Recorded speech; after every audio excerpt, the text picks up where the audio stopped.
Hello and welcome again sa ating channel. And today, ang gagawin natin is magluluto tayo ng menudo. Today is New Year's Eve. So, yun ang ihanda namin mamaya for Noche Buena. So, without further ado, let's start.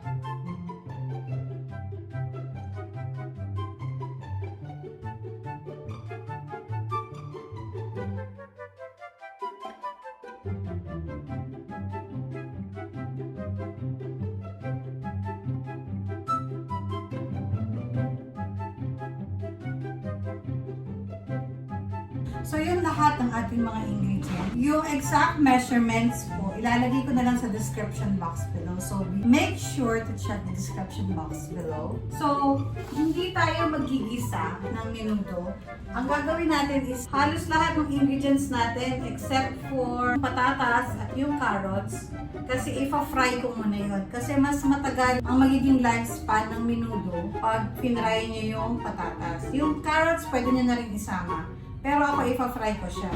So, ilalagay ko na lahat ng ingredients dito sa ating karne.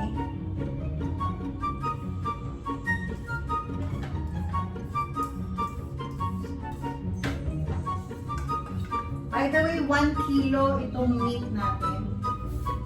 So, ito yung ating kamatis.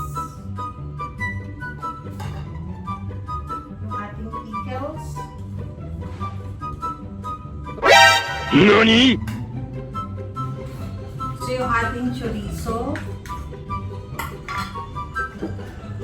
yung ating bell pepper,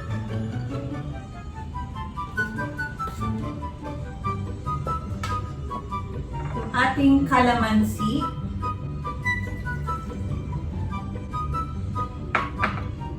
at yung ating toyo. Siyempre, maglalagay tayo ng salt and pepper.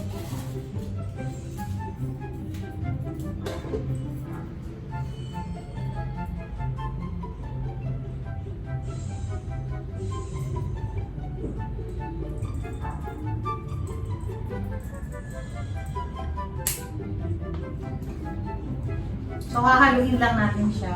Siyempre, make sure na malinis na yung ating kamay kapag hugas na tayo. And hahaluin lang natin siyang mabuti para ma-mix lahat with our meat.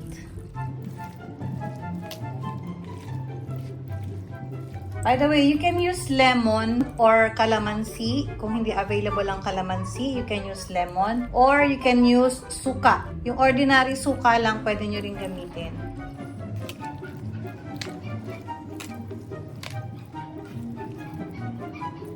So, mamaya, pag pinakuluan natin yung ating meat, maa-absorb niya lahat ng flavors ng ating mga ingredients na inilagay.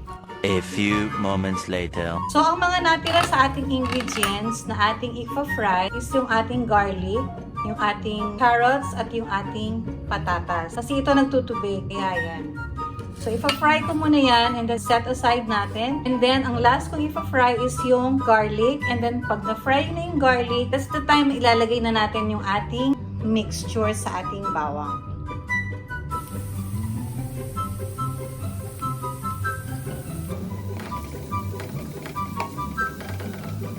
Ila-light brown lang natin yung ating bawang. So, a little bit more kasi yung iba hindi pa siya brown.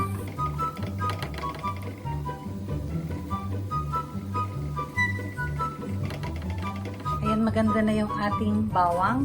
Golden brown na yung ating bawang. Now, pwede na natin ilagay ang ating mixture together with our bawang. So, ito na yung ating meat with our mixture with other ingredients. Palakasan ko lang konti ang ating fire. And, atin siyang tatakpan. So, ito na yung ating meat mixture. Inilagay na natin with our golden brown na bawang. Hinalo lang natin siya and atin na siyang tatakpan. So, habang inaantay nating maluto ang ating karne, ipa-fry na natin ang ating potato at carrots.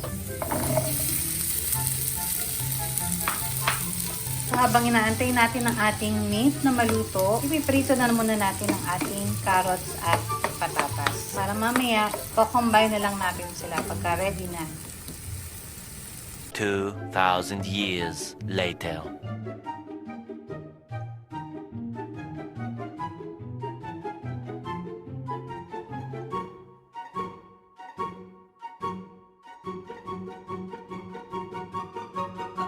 So that's it for today's guys for our recipe.